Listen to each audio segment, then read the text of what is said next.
This is just getting a rough idea of what's going to be in there. It's not, and even that, it needs a lot more work.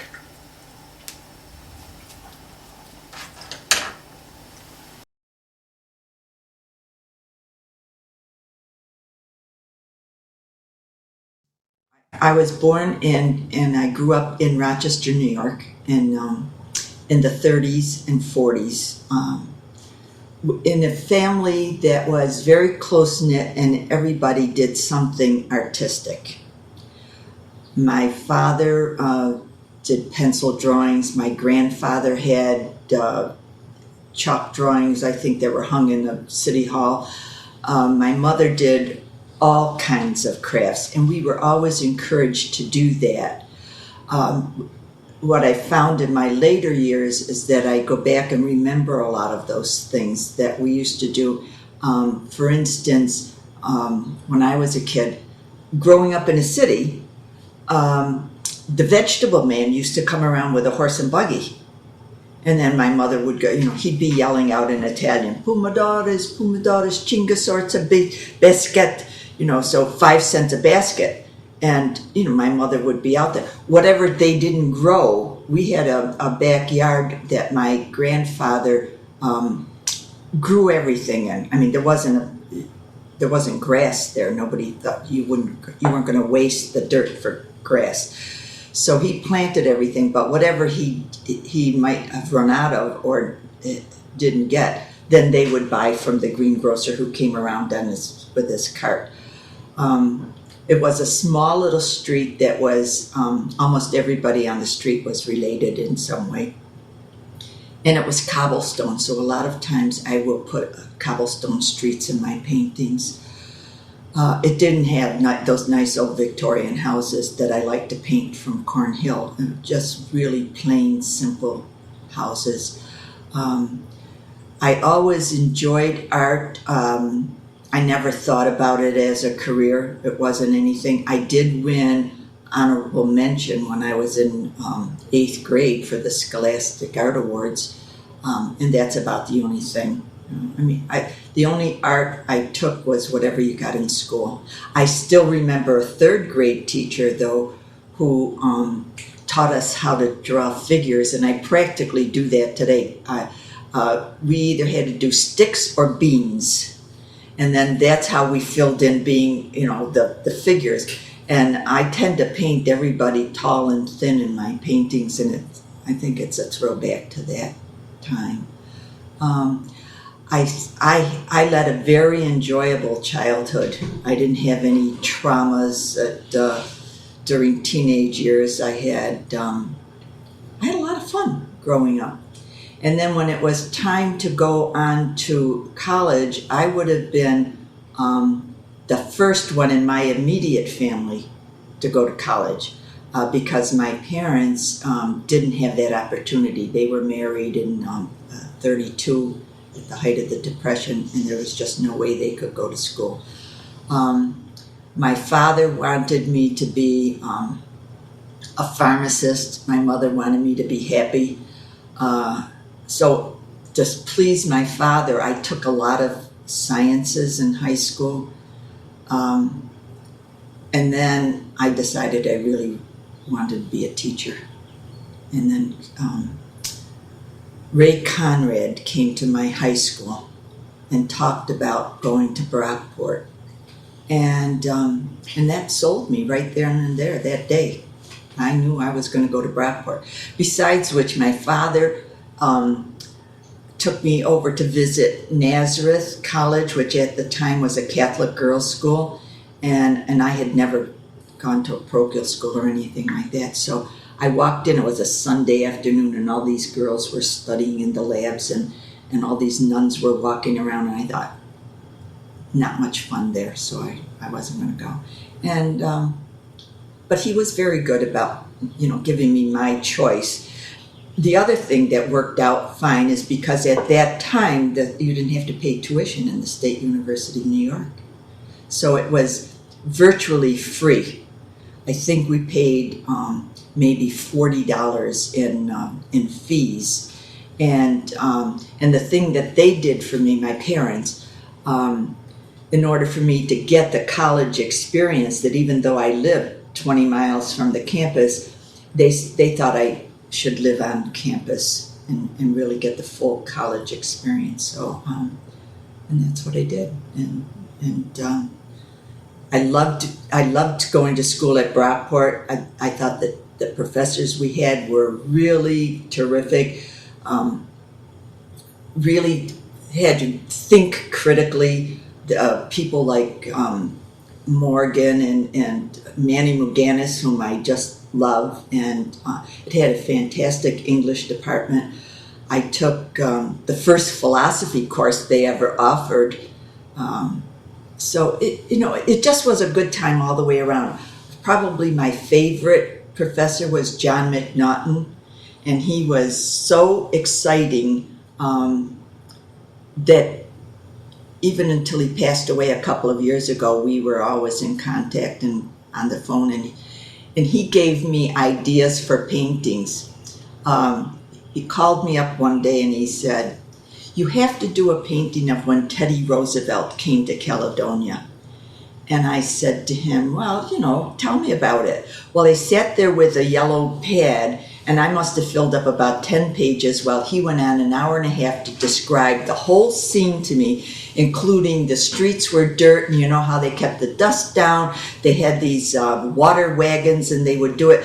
And I learned so much from that interview. I did do the painting, which ended up being used as the cover of a textbook, but John would say things like, "Well, it was the first electric car, and he had a friend in Albany who wanted him to go in business in Chicago, and his name was Swift, but he didn't think he wanted to do that." And so it really was a fun time learning about Teddy Roosevelt having to make the decision whether he was going to run for governor or accept the vice presidency, which the politicals at that time thought if he took the vice presidency, they'd get him out of the way in New York, not realizing that he was going to end up being president.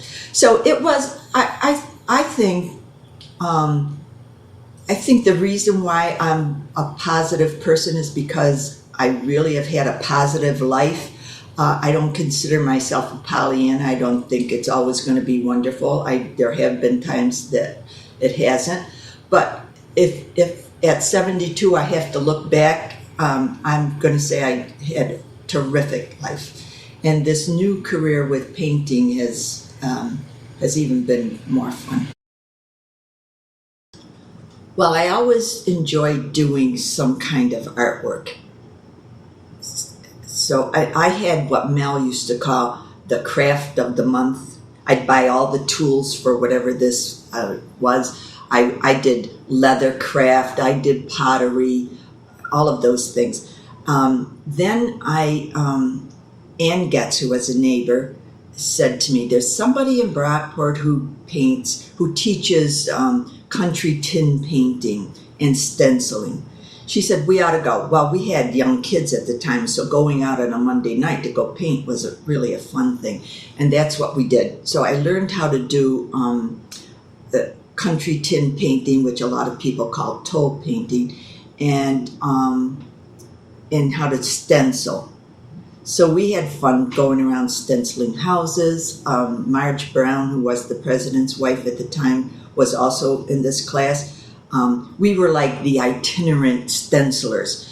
We stenciled an old house in Churchville with their own original stencils. We went down to Arlington, Virginia. Somebody called us, and we lived in there for a few days and stenciled and did that kind of thing. And as a lark, I decided to do a painting on a wooden board of Brockport. And I think that's the thing that I really like the best, and started to do more of that. And then I never looked back to country tin painting or stenciling again. And I just do paint. Generally, I do what writers do when they start. You paint, you write what you know. I painted what I knew, which was Brockport, the Genesee country area, Rochester. So most of my paintings, even today, reflect that, and it reflects the life that I live. Although now I also include political paintings. I painted a scene of Brockport on a wooden board for a twig auction, and the response was very good. The painting sold, and people kept asking me about doing some other ones. So I was painting on wooden boards and selling some of these things for like $25, $50. So Marge Brown and I decided that we would do a show up at Duryea Ford. They were going to have a craft sale. And so we did do this show and sold out everything. So we figured we're really terrific stuff here in Brockport. And at about that time, I thought, I had a friend who said to me, "You should go back to school and get your doctorates." And I said to her, "Oh, get my doctorates. I'm going to be 50 years old by the time I finish." And she said, "You're going to be 50 anyway, so go get it." So I went to school and I talked to, I've forgotten her name, but she was a counselor at the college. And the typical question, what would you like to do all day if you didn't have to worry about earning a living? I said, paint. She said, go home and paint. And that's what I did. I went home and painted it. And I saw a show at the Oxford Gallery by a woman who went to RIT and is an art school major. But she began to paint in this folk style. And I asked her if she would look at my paintings, and she said yes. And she suggested that I contact J. Johnson Gallery in New York and also the Oxford Gallery. So Marge Brown and I went with my boards and a canvas tote bag. We went to Oxford, and they said, "How about doing a show?" And this was 1980. So the first show I had at the Oxford Gallery was, I think, February, March of 1980. And the remarkable thing about that show was a couple of weeks before that show, we had a fire in the house. And we were like all living in a motel, and the house was filled with smoke. And, and fortunately I had all the paintings done. We just moved them over to the gallery, and the thing that Edie Shedden at that time owned the Oxford Gallery, and she said, "I half expected you to come in with Mel pushing you to get in here," because she knew I just was beside myself, that I was going to be having a show of my work in a real gallery. The best part of it was that the paintings sold. I went from there to New York, where Mel had to speak at the American Library Congress, and I took my boards over to Jay Johnson, who said to me, "People who buy art want it on canvas and in a frame." And I said, "I don't know how to do that." And at the time, there was another folk artist in there, and she said to me, "Well, you get this number 10 canvas, you cut this plywood to size, you stretch it over there, put gesso on it, and go ahead." Well, I was so used to painting on wooden boards that I painted the canvas to look like wood before I painted the painting. And then after that, I just got more confidence. And because of my children and my grandchildren, I switched from using oils to acrylics. Jay sent me home that spring and told me to do 4 paintings and send them down to New York, and so I did. And he sold them right away, and that really launched the career. It was the height of people being interested in American folk art. He had the premier gallery. So it was a wonderful ride while he was alive. He died in his 40s of AIDS, so it was really a tragic thing. Excuse me. But he had people would come from all over the world to ask him to see his artists. So the people from the American Museum in Bath, England, came and looked at work of people who had work in his gallery. They contacted some people. I was one of the people that they contacted, and I had done a painting of Brockport's Fireman's Parade. Goes back to doing paintings that I know about, and they thought it was wonderful and bought it for the museum.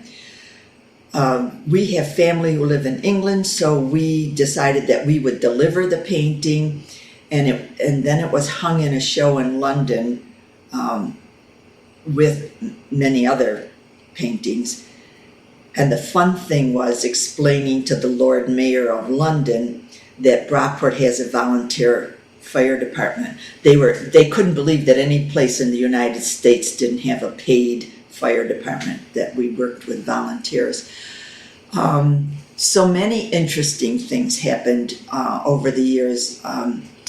The White House contacted me a couple of times and to paint wooden eggs. They had, during the Reagan years, they had a project that they picked 125 artists, not just folk artists, 125 of America's artists, to paint a couple of wooden eggs, and I was lucky enough to be chosen twice. So I did Brockport scenes and I did Rochester scenes on those eggs, which are part of the White House's collection, but housed in the Smithsonian Institute. I'm trying to think of some other things that, I did a painting of the fire on Main Street, and the New York State Historical Association at Cooperstown has that painting in their collection. So it's been, as I say, I wasn't the kind of a person who had 200 paintings in a closet waiting to be discovered. The first 4 paintings sold, and it's been sort of that kind of a ride ever since. So that at this last show, I sold 5 paintings, which I thought was kind of remarkable for this day and age. So, why don't you name the paintings that you sold? I sold Rainy Day and Miss Emma's Canine Care, The Desert in Bloom, and I always forget the 4. Oh, Trick or Treat, the Halloween one, yeah. And so that was, it's very gratifying. It's exciting when you know that somebody's ready to part with their hard-earned cash to buy your work. The downside of being an artist is that you're selling the original and you don't have it anymore. If you wrote a book, you always have the book, or if you have composed music or you're doing film, you always have a copy of that, or you can keep the original. Artists don't generally keep their originals. They're gone. So, but now prints can be made, and so you can have some sort of a record, although I'm not very good at doing that.